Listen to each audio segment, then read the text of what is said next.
Sunil Koul, Asia Pacific Portfolio Strategist with Goldman Sachs joins us. Now let's take our conversation forward. Sunil, good morning. Thank you for joining us. Let's first start with the big picture overview on equities in general. I mean, it's not only in India. Globally also, with the exception of China, I think markets are in a good groove. So do you think rather than getting worried about India in specific, we should look at the big picture, and the big picture right now of equities is quite attractive? Sure, Nikunj. I mean, thanks for getting me on. I mean, you're right. In fact, even China has started to recover from the lows. So we are definitely seeing a sort of a rebound rally in the region across Asia right now, and so the market is already up 12% from the lows.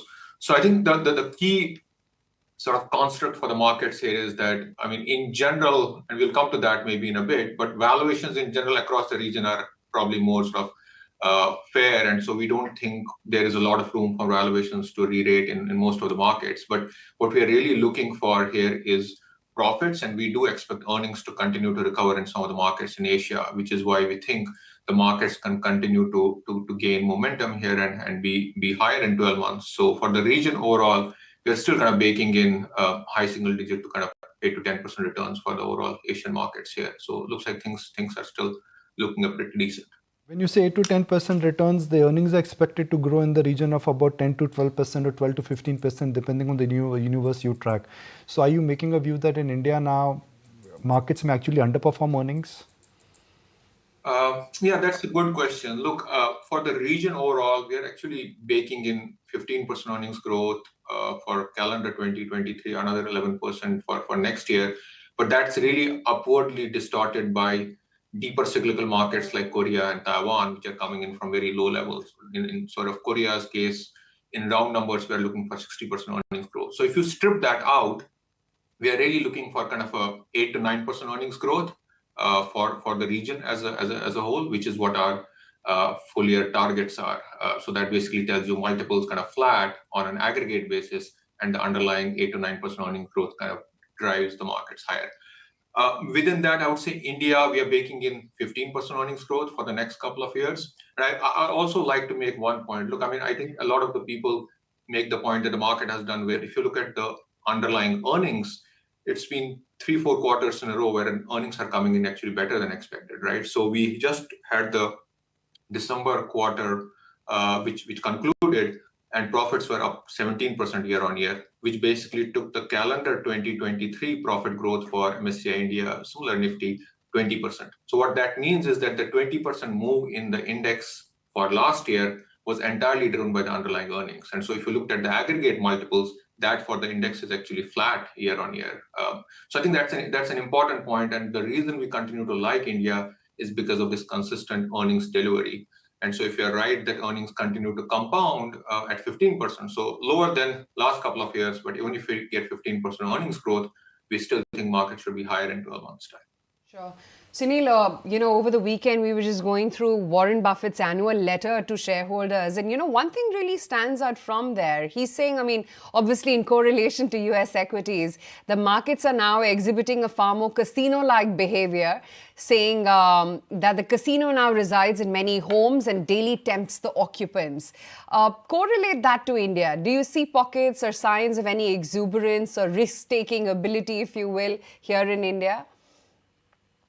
Yeah, I mean, before I answer that, I mean, I just saw the targets being flashed on your monitor. So I would like to correct that our sort of year-end target for Nifty is 23,500. So as I said, we're kind of still looking at sort of roughly high single-digit returns, even from current levels for the market. I mean, look, I think obviously there have been pockets of the market that have run up quite a bit compared to fundamentals, and I mean, PSU, for example, is a good starting point, wherein it seems like obviously the index is up almost doubled in the last 1 year.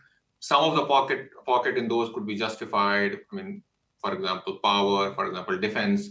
Whereas if you look at some of the other stocks like OMCs and banks, we don't think that move was warranted. So clearly, I think there are some pockets which have run up overall, but I think overall one of the core views we have coming into the year, and probably that manifests more after the elections, is that you should see rotation in the markets, and as foreign money comes back in, you should see large caps kind of taking the lead again, and I think that's where we are kind of more focused on.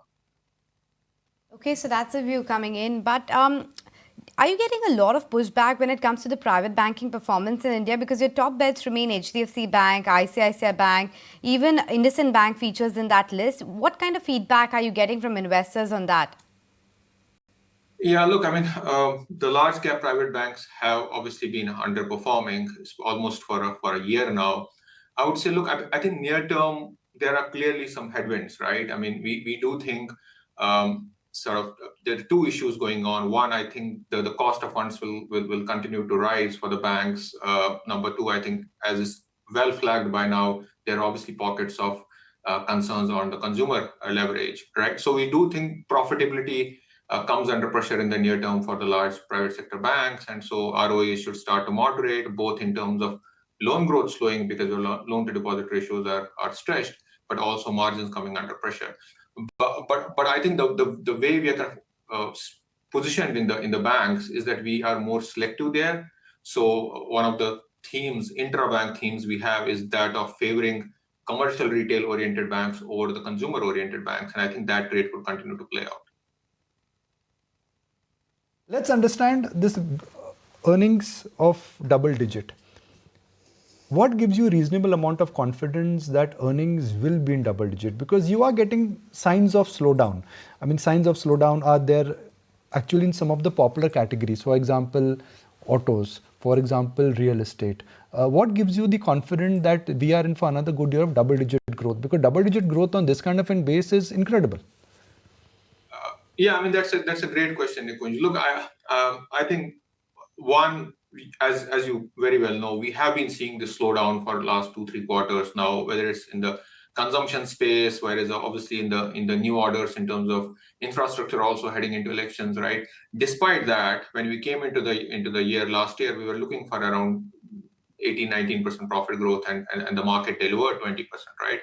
From current levels, the way we're kind of looking at things is that if you look at the last year, as I'm sure you know, I think the key sort of construct there was that your demand was still slowing, which we just discussed, but your margins came through, right? And so much of the earnings growth actually came in from margin expansion, right? Looking forward, our sense is that from very low levels, sort of 5-6% earning and volume growth or sales growth, you should start to see things improving a bit over the next few quarters over the course of the year. And so we are baking in like 7-8% volume growth and then some moderate expansion in multiples, which should get us to that 15% number, right? On the composition there, I would say, look, on the consumption pockets, as we all know, high-end consumption still continues to do very well. We are hopeful that some of the discretionary bit, especially the mass market consumption, should start to improve, especially given that inflation has come down, and that means disposable income should start to improve as well. So that would be a positive delta, I would say, compared to last year. IT on the margin is also started to bottoming out. I think we think that December quarter was where growth bottomed out, and we do think earnings should start to improve there as well. We are baking in 10% earnings growth for the IT sector compared to low single digits last year.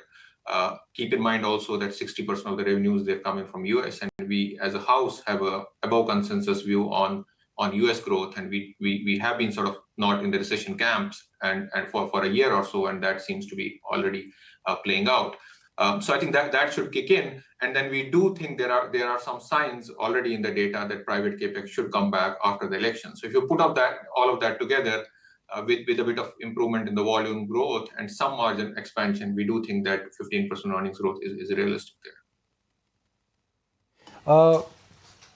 How much of this earnings growth template, which is now more like a consensus view, is in the price? See, markets will make money if you find something which nobody is betting on. So the fact that India is growing, India will grow, India will continue to grow, earnings will be in double digit.